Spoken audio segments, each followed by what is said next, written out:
പറയാനോ ഒന്ന് തിരിഞ്ഞു നോക്കാനോ ഇവരിവിടെ എന്തിനാണ് ഇരിക്കുന്നത്, ഈ വയോവൃദ്ധര് ഇവിടെ ഇരിക്കുന്നത് എന്തിനാണെന്ന് ഒന്ന് തിരിഞ്ഞു നോക്കാനോ.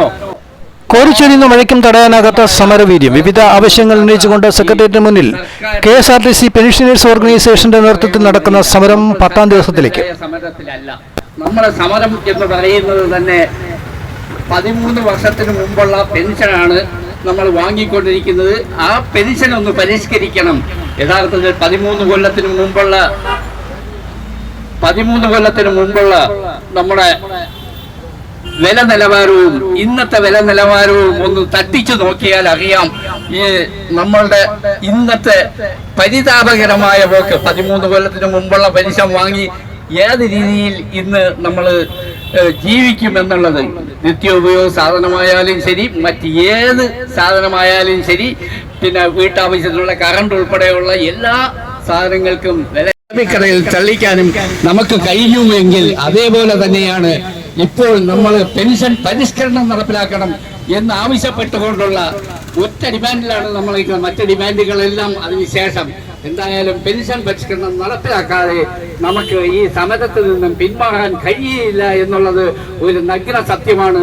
ആ സത്യം മനസ്സിലാക്കിക്കൊണ്ട് ഇവിടുത്തെ ഭരണാധികാരികളും മറ്റ് രാഷ്ട്രീയ നേതാക്കളും നമുക്ക് അനുകൂലമായ ഒരു നിലപാട് എടുക്കാനുള്ള സാഹചര്യം ഉണ്ടാവണം.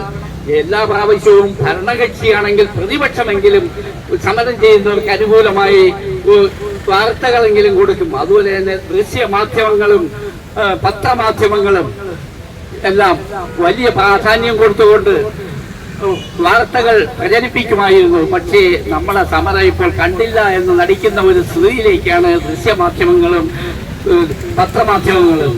യഥാർത്ഥത്തിൽ ഇത്രയും വയോജനങ്ങൾ ഇവിടെ ഈ മഴയത്ത് ഇരിക്കുന്നത് തന്നെ ഇവിടുത്തെ പത്രമാധ്യമങ്ങൾ കണ്ടാൽ അവർ യഥാർത്ഥത്തിൽ ഇത് ഒരു എഡിറ്റോറിയലെങ്കിലും എഴുതി സർക്കാരിന്റെ കണ്ണു തുറപ്പിക്കാനുള്ള ഒരു ശ്രമം അവർക്ക് ഉണ്ടാകണമായിരുന്നു. പക്ഷേ അതുപോലും കാണുന്നില്ല.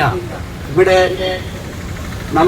നമ്മൾക്കാണെങ്കിൽ നമ്മൾ ഒറ്റ മുദ്രാവാക്യമാണെങ്കിലും പല മുദ്രാവാക്യങ്ങളും നമ്മൾ വെച്ചിട്ടുണ്ട്. പ്രത്യേകിച്ചും നമ്മുടെ പെൻഷൻ എന്ന് പറയുന്നത് ഈ മുദ്രാവാക്യം വിളിച്ചതുപോലെ ക്ഷേമ പെൻഷൻ കൊടുക്കുന്നതിനേക്കാൾ 250 രൂപ എന്ന് വെച്ചാൽ 1350 രൂപ വരെ ക്ഷേമ പെൻഷൻ വാങ്ങുന്ന.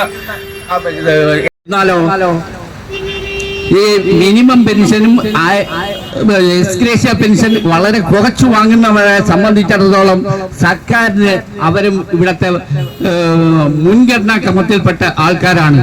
കാരണം ട്രാൻസ്പോർട്ട് പെൻഷൻ വാങ്ങുന്നു എന്നുള്ള ഒറ്റ കാരണത്താൽ അവർക്ക് ഈ റേഷൻ കാർഡ്, വെള്ള കാർഡാണ് കൊടുക്കുന്നത്. ഇവിടെ 1600 രൂപ ക്ഷേമ പെൻഷൻ വാങ്ങുന്നവർക്കെല്ലാം മഞ്ഞ കാർഡും ചുവപ്പ് കാർഡും കൊടുത്ത് സൗജന്യ അരിയും മറ്റ് സാധനങ്ങളും കൊടുക്കുകയും മറ്റേ ഹോസ്പിറ്റലിലും മറ്റെല്ലായിടവും സൗജന്യ ചികിത്സ കിട്ടുകയും ചെയ്തുകൊണ്ടിരിക്കുന്ന ഈ കാലത്ത് നമ്മൾ ഇവിടെ 1350 രൂപ വാങ്ങുന്നവർ വരെ ട്രാൻസ്പോർട്ട് പെൻഷൻകാരനായതുകൊണ്ട് അവന് വെള്ളക്കാർഡും യാതൊരു വിധമായ ആനുകൂല്യങ്ങളും ഇല്ലാത്ത ഒരു സാഹചര്യമാണ് ഇന്നിവിടെ ഉള്ളത്. അതുകൊണ്ട് എനിക്ക് പറയാനുള്ള ഒറ്റ കാര്യം, ഈ ട്രാൻസ്പോർട്ടിൽ മിനിമം പെൻഷൻ വാങ്ങുന്നവർക്കെങ്കിലും നീലക്കാർഡും വെള്ളക്കാർഡും അനുവദിപ്പിക്കാനുള്ള ഒരു സന്മനസ്സെങ്കിലും ഈ സർക്കാർ കാണിക്കണം. അതുപോലെ